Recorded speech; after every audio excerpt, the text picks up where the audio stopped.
Hey, good afternoon, everyone. It is 3:15 p.m. on Tuesday, April 6th, 2021. Hope you're having a good day. Uh, Late afternoon in the New York session here. Just want to provide an update and look at a couple of charts quickly. I'll try to keep this quick on what we've been talking about on the last couple of videos about using currency strength uh, indicators instead of looking at just at pairs. And so I want to go, and this is what I've been showing in my last two videos. This is my trading view chart. We're looking at the 15-minute time frame, but you could do the 1 hour too.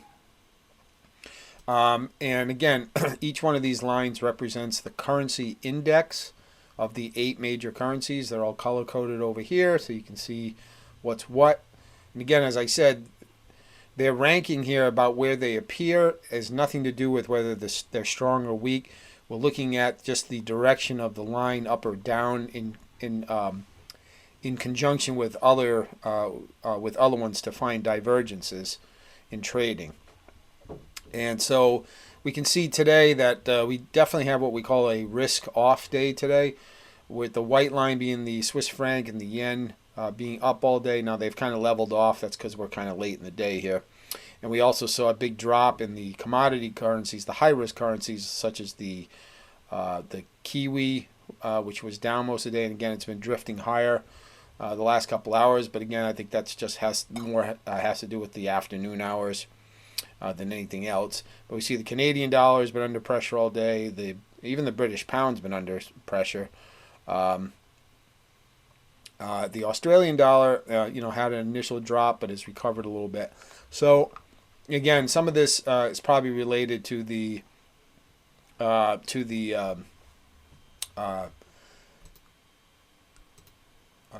me see, to being risk off. Sorry, guys, I was looking for my vertical line here.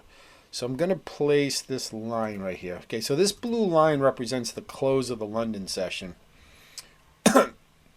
Okay, and you can see, this in some way kind of reflected some of the retracement of these moves down. But overall, guys, I just want you to kind of get a view. And let's go out to the hourly chart here.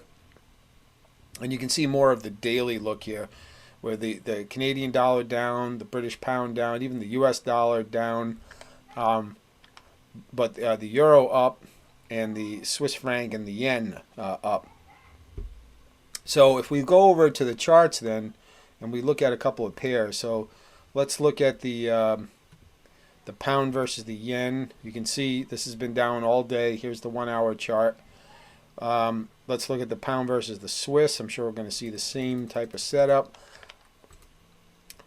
There you go. Look at the pound versus the Swiss. This is the hourly chart. So this actually has been going on since, since the Asian session that this downtrend started. If you go to the now, we saw the euro and the yen both being strong. So let's just go look at the euro yen, and I'm just doing this as we talk, guys. And so the euro yen has been obviously this is basically represents a range, because if you go back to here, the euro and the yen have both been trending upwards. So this is what happens. You get this kind of push-pull, right? You get a down move for a couple hours, and now it's slowly recovering back up, right? So this is a very frustrating move, right? You think it's going down, then, oh, no, it turns and goes back up, because both currencies are really strong. And so when you look at it on a longer-term time frame, you're going to see basically a range market, right? And the market's just kind of moving sideways. It really has made no progress today. So this is a 4 hour chart. So this is the last 12 hours. You can see essentially we're almost back to where we started 12 hours ago. Okay? And that's because these are both strong. So let's look at another one. Let's look at the Canadian dollar versus the yen and the Swiss, right? CAD Swiss. This is the daily chart. I mean, look at this candle. Let's go to the hourly chart. And look at this, right? CAD yen, same thing, right? All day it's been down. Okay? So I just want you to kind of get that idea here, guys. The US dollar has also been taking a bit of a hit today. So trading something like the dollar CAD, let's look at the dollar CAD. This will be an interesting one because both currencies are basically have been down on the day today. So let's look at dollar CAD and just see what it's doing.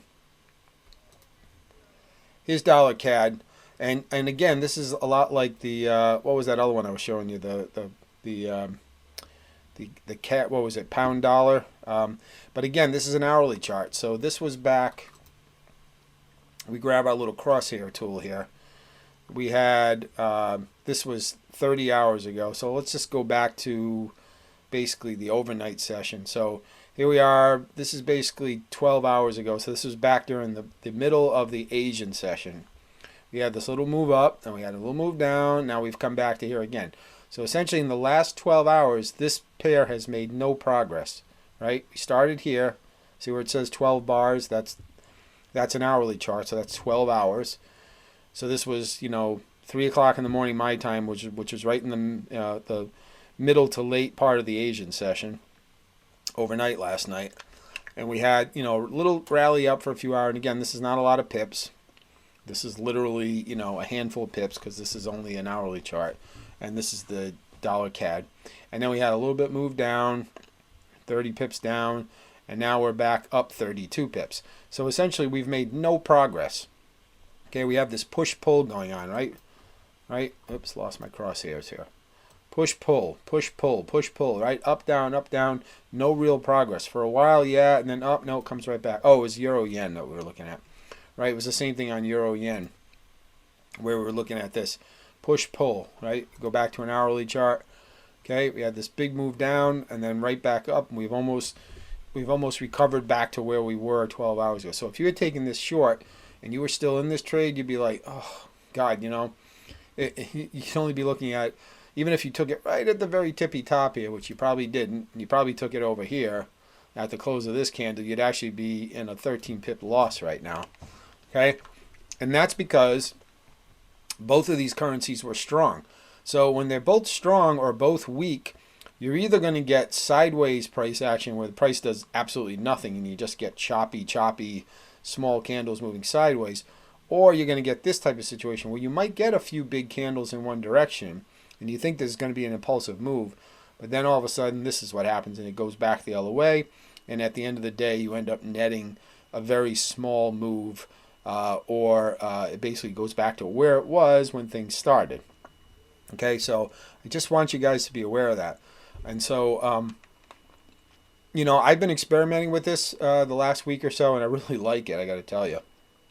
What I'm trying to fine tune is whether I should hold on to some of these trades just strictly for day trades or whether I can hold them for longer. Now, given the fact that I'm looking at a shorter time frame, probably better that I hold these as day trades.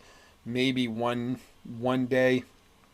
But of course, you could do this on a long-term time frame and hold on to them forever. I mean, you could easily go to a 4-hour or a daily chart, and you're going to get a totally different view here. And so, your perspective is going to be different on how you want to invest in this. Because if you're going to do this on a daily chart, once you decide on taking one of these trades, you're probably going to hold it for a while, give the trade a lot of breathing room, and just hold on to it. But if you're going to trade it on a short time frame, you probably want to look at it more like a day trade. And potentially, I'm not saying you should go in or out, but potentially look at getting out of it sooner. I can tell you yesterday I took 3 trades. 2 of them I closed. I actually held them through the close of the New York session, but I closed them during the early Asian session. And they ended up being fairly profitable. And I'm glad I closed them because they ended up going against me. One of them I left running, and I ended up getting stopped out of that one because the market changed today. So I would say I'm leaning towards using this as a day trading strategy only if you're going to use a short time frame, okay? Like anything else. Not to say that, you can't hold on to them. If you find a really good value position on the chart, and you think that the fundamentals support, holding it long term, then you certainly can. Okay? And the market is still open right now. But of course, it's late in the day, so I certainly wouldn't be initiating any trades now, and nothing's really moving now, even though the market's open. You can see these numbers are not really changing very much. because of that. But the market is open for another hour and a half. And again, this runs from 8 a.m. to 5 p.m. New York time. Okay, so these are just index markets. They're not pairs, so that they're not open 24/7 the way the regular currency market is. They just trade on New York Stock Exchange hours, essentially. And what I've been finding is they start trading at 8 a.m. I like to wait at least a half an hour because what I've been finding is sometimes the initial open is just kind of like a setup for the day where you might see some liquidity moves. You might see the large banks and brokers push the market in one direction just to get their setups for the day and push some liquidity, and then they go the other way. Not always, but I tend to stay away from these. So I'll start looking at it at 8 o'clock when the market opens. There's really no point looking at it before because nothing's moving unless you want to get a baseline, put a line on your chart like this and kind of mark out where the day begins. But so the market will open at 8 my time. Whenever it is your time, market opens. I would say wait anywhere from 30 to 60 minutes on average, maybe even longer for things to begin to shake out. Now, you don't want to wait too long because once noontime hits and the London market closes, things could dry up for the day. So ideally, I think you want to get in during that U.S.-London crossover.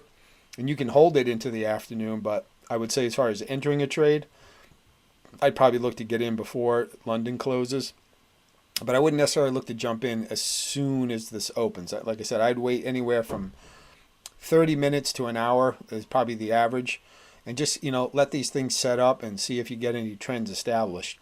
And again, what you're looking for, guys, is divergence. You're just looking for one going in one direction firmly and something else going the other way. And if you just find one or two, and the sharper it is, the better. Like, the euro rallying here today and the Swiss franc. The yen's not quite as impressive. The Swiss franc is definitely more impressive. But, like, I would say the strongest ones are to the downside, probably the Canadian dollar and the British pound. And then to the upside, the euro, even the Aussie was pretty strong today.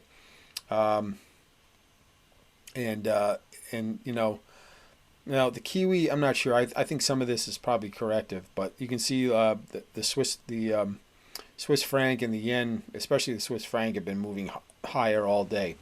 So I think that's why, guys, you have to let this play out a little bit and not jump in straight away when the market opens, because these can change, and they're going to change anyways, which is why I think you have to be careful about holding these past one day if you're taking these on a short time frame. All right. And again, whether you initially look on the 15-minute chart, if you look at the 15-minute chart, let's look at the Aussie. The Aussie has actually been going up today, most of the day, but the Kiwi was down and now it's kind of sideways. So you want to just avoid those ones that are choppy and let the market establish. And again, the best ones today is probably the pound and Canadian short, the euro, and the Swiss long. I mean, overall, that's probably your best bet. The dollar's been kind of flat. The Kiwi's been kind of chopping around. The yen has, even the yen is kind of flat and choppy, at least since noontime. So, pick out the 2 or 3 that have the best divergence for that day and try to trade those and see what you get. And whether you want to hold them beyond the initial day that you take them, that's your call. But again, the shorter the time frame you're on, the less likely I'd be looking to hold these long term. So anyways, I just wanted to make a quick update, guys. I'm going to leave it there. And, take a look at this. Again, you need a platform that can show you these. This happens to be TradingView. Again, I don't think you can do this on MetaTrader. I don't know if there's any Forex brokers that are going to give you all of these indexes that you could put on one chart and check. Maybe, but I don't think so. So you're probably going to have to look at something like TradingView or something else where you can get this view all on one chart, because you really need to see them all on one chart like this to be able to make those decisions. If you have to be flipping back and forth between charts, that's going to make it just a lot more tedious to make a good decision. The visual on this is very powerful. So anyways, guys, so that's it. Again, if you like the video, guys, please smash that like button. Subscribe to the channel and hit the bell notification below. And if you have any questions or comments, drop them in the comments below. And I hope to see you on another video. I'm going to keep updating on this as the week goes on. And, you know, I've had some really nice trades with this the last few days I've been using it. I've had a couple losses too.